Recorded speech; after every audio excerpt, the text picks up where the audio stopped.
وعلیکم السلام السلام علیکم ورحمۃ اللہ وبرکاتہ۔ اللہم صلی علی محمد وعلی آل محمد کما صلیت علی ابراہیم وعلی آل ابراہیم انک حمید مجید۔ اللہم بارک علی محمد وعلی آل محمد کما بارکت علی ابراہیم وعلی آل ابراہیم انک حمید مجید۔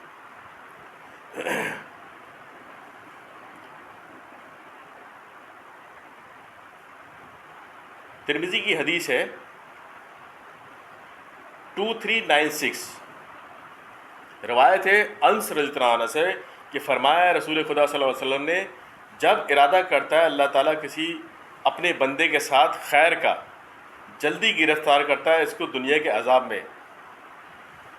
اور جب ارادہ کرتا ہے اللہ تعالیٰ کسی بندے کے ساتھ شر کا، روک رکھتا ہے اس کی گناہوں کو، سزا کو، یہاں تک کہ پوری کر دیتا ہے اسی سزا کو قیامت کے دن۔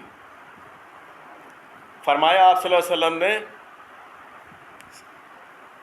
ثواب بڑی آزمائش کے ساتھ ہے۔ ثواب ملے گا،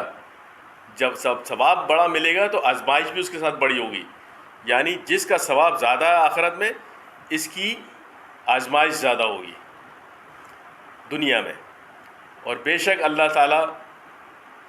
جب دوست رکھتا ہے کسی قوم کو، گرفتار کرتا ہے اس کو آزمائش میں، بلا میں، پھر جو راضی رہے تقدیر الہی پر، اس کے لیے رضا ہے اس کی، اور جو ناراض ہوا ہے اس سے، اس کے لیے ناراضی ہے اس کی۔ اسی حوالے سے 2399 2399 روایت ہے ابو ہریرہ رضی اللہ عنہ سے کہ فرمایا رسول خدا صلی اللہ علیہ وسلم نے، ہمیشہ رہتی ہے مومن مرد پر بلا، آزمائش، اور مومن عورت پر آزمائش، بلا، اس کی جان پر، اولاد پر اور مال میں، یہاں تک کہ ملتا ہے وہ اللہ سے، اور اس پر کوئی گناہ نہیں ہوتا۔ یعنی کہ اب آپ کو اگر بڑا ثواب اللہ نے دینا ہے نا،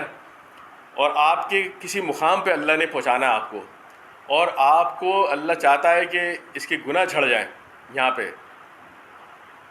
کہ گناہ تو ہر انسان نے کیا ہوا ہے نا، ہم لوگوں نے کتنے گناہ گار ہیں، ہم کتنے گناہ کرتے ہیں ہم لوگ۔ اب اللہ کو دل کا حال پتہ ہے کہ اللہ چاہتا ہے کہ یار یہ بندے نے گناہ تو بہت کر دیے، لیکن اس کا دل فطرت پہ یہ گندا آدمی نہیں ہے، فطرت پہ یہ اچھا آدمی ہے، لیکن یہ کہ بہت سارے مسئلے مسائل کی وجہ سے انسان سے گناہ ہو جاتے ہیں۔ اب اللہ چاہتا ہے کہ اس کو کلین چٹ بلاؤں میں اپنے پاس، اب گناہوں سے دھلا دھلو کے اس کو صاف ستھرا کر کے میرے پاس اب آئیے، تو اللہ اس کو آزمائش میں ڈال دیتا ہے، اس کے اوپر مصیبتیں آ جاتی ہیں، اس کے اوپر بیماریاں آ جاتی ہیں، اور اس کے اوپر طرح طرح کی پرابلمس آ جاتی ہیں مختلف قسم کی، لیکن اس چیز کے اوپر اللہ کی رضا، اللہ کی جو تقدیر اس نے لکھ دی، اللہ تعالیٰ نے جو لکھ دی انسان کے لیے، اس کے لیے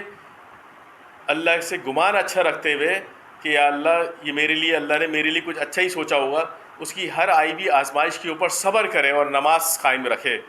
اور اللہ سے امید رکھے کہ اللہ نے میرے لیے کوئی بہتر ہی سوچا ہوگا، یہ میرے لیے آزمائش ہے کہ میں بیمار ہوں، میرے پیٹ میں درد ہے، میرے سر میں درد ہے، مجھے ہارٹ کا مریض آ گیا، میں شوگر کا مریض ہو گیا، مجھے ہزاروں دنیا کی بیماری ہے، ان میں سے کوئی بیماری لگی ہوئی ہے، کوئی بھی اس کے اوپر برا وقت آتا ہے، آزمائش کا وقت آ جاتا ہے، تنگی آ جاتی ہے، کوئی چیز چھن جاتی ہے، کوئی موت واقع ہو جاتی ہے، کوئی عزیز چیز اس کی چھن جاتی ہے جو کہ اس کو سب سے زیادہ عزیز ہو۔ اللہ تعالیٰ نے تو اس عزیز چیز کے بارے میں بھی کہا ہے کہ جب اللہ نے اس کی کوئی عزیز چیز اس سے چھین لی تو اس کے پاس، اللہ کے پاس، اس کے اجر میں، اس کے صبر کے ساتھ اگر اس چیز کے اوپر اس نے قائم رہا کہ تقدیر الہی کے اوپر قائم رہا کہ اللہ نے میرے لیے کوئی نہ کوئی مصلحت رکھی ہوگی، جب ہی اللہ نے میرے سے یہ چیز چھین لی، اس کی عزیز چیز کے سلے چھیننے کے سلے میں اللہ نے اس کو کہا ہے کہ میرے پاس اس کو دینے کے لیے جنت کے سوا اور کچھ نہیں ہے، صرف وہ صبر کرے اس بات کے اوپر، اس کے اوپر روئے چلائے دھوئے نہیں، بے چینی کا نہیں کرے کہ یار یہ کیوں ہو گیا اور وہ کیوں ہو گیا، ایسا ہو جاتا اور ویسا ہو جاتا، صبر کرے اللہ کی تقدیر کے اوپر، اللہ کی بات کے اوپر راضی رہے کہ اللہ نے کیا ہے، اللہ ہی بہتر کرے گا، تو لہٰذا انشاءاللہ وہ بہتر ہی ہوگا۔ اور اللہ تعالیٰ پھر ایسے لوگوں کے آزمائش میں ڈالتا ہے تاکہ اس کے گناہ دھل جائیں اور وہ صاف اور ستھرا ہو کے، نیٹ اینڈ کلین ہو کے اللہ کی بارگاہ میں جب مر کے جب حاضر ہو تو سیدھے اللہ جب دیکھے اس کو کہ یہ تو بالکل اب صاف ستھرا ہو گیا ہے, دنیا میں ہی جڑا کے آ گیا وہ اپنے سارے گناہ. اللہ نے اس کے اوپر احسان کیا یہ کہ جو ہے, اس لیے کہتے ہیں نا کہ بیماری کو لوگ زحمت سمجھتے ہیں, جبکہ وہ بیماری ایک طریقے کی رحمت ہی ہوتی ہے. اس سے گناہ جھڑتے ہیں. ایک کانٹا بھی چبھا رہا ہے انسان کو تو اس کا بھی ہے کہ اس سے بھی گناہ جھڑتے ہیں. انسان کو کسی نے کوئی ایسی بات بولی کہ اس سے ذہنی ٹینشن ہو گئی, اس کو کوئی ایسے ماحول میں بیٹھا ہوا ہے کہ جہاں اس کی جسم کو سکون نہیں مل رہا اس کو, لیکن وہ حرام کاری سے بچا ہوا ہے. کوئی بھی ایسی حرکت نہیں کرتا کہ آپ نے کوئی غلط کام کر رہا ہے, کوئی حرام کما رہا ہے, اپنے بے سکونی میں سو رہا, وہ کر سکتا ہے اچھے حرام کی کمائی کر کے, اس کے باوجود بھی جو ہے وہ نہیں کر رہا, صرف اللہ کی رضا کے لیے, اور وہ اس چیز کو تکلیف برداشت کر رہا ہے اس کو کہ نہیں میں یہ کام غلط نہیں کروں گا لیکن میں تکلیف برداشت کر رہا ہوں.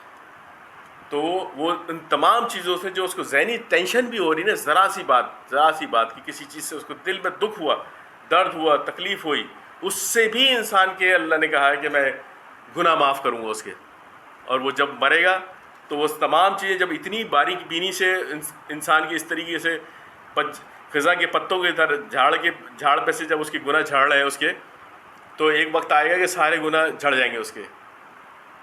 اور وہ قیامت کے دن جب اللہ کے سامنے پہنچے گا تو بالکل پاک صاف ہو کے پہنچے گا, اور اللہ تعالیٰ اس کو بغیر حساب کتاب کے جنت میں داخل کر دے. یا اللہ